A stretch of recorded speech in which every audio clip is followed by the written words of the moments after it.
The Great Hypostyle Hall is located within the Karnak temple complex, in the precinct of Amun-Ra. It is one of the most visited monuments of ancient Egypt. The structure was built around the 19th Egyptian dynasty, circa 1290 to 1224 BC. The Great Hypostyle Hall covers an area of 5,000 square meters, about 54,000 square feet. The roof, now fallen, was supported by 134 columns in 16 rows. The two middle rows are higher than the others, being 10 meters, about 33 feet in circumference, and 24 meters, about 79 feet high, and 3.5 meters in diameter, about 11.5 feet. The 134 papyrus columns represent the primeval papyrus swamp from which Amun, a self-created deity, arose from the waters of chaos at the beginning of creating.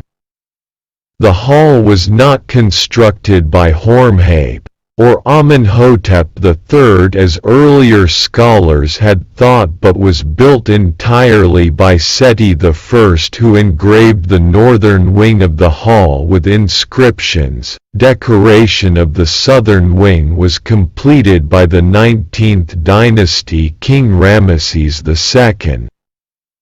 A series of succeeding Egyptian kings added inscriptions to the walls and the columns in places their predecessors had left blank, including Ramesses III, Ramesses IV and Ramesses VI.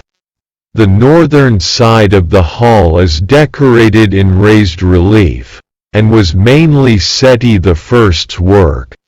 The southern side of the hall was completed by Ramesses II, in sunk relief, although he used raised relief at the very beginning of his reign before changing to the sunk relief style and re-editing his own raised reliefs. The outer walls depict scenes of battle, Seti I on the north and Ramesses II on the south. Although these reliefs had religious and ideological functions, they are important records of the wars of these kings. On another wall adjoining the south wall of the hall is a record of Ramesses II's Egyptian-Hittite peace treaty that he signed in year 21 of his reign. In 1899, 11 of the massive columns of the Great Hypostyle Hall collapsed in a chain reaction, because their foundations were undermined by groundwater. Georges Legrain, who was then the chief archaeologist in the area, supervised the rebuilding that was completed in May 1902. Later, similar work had to continue in order to strengthen the rest of the columns of the temple.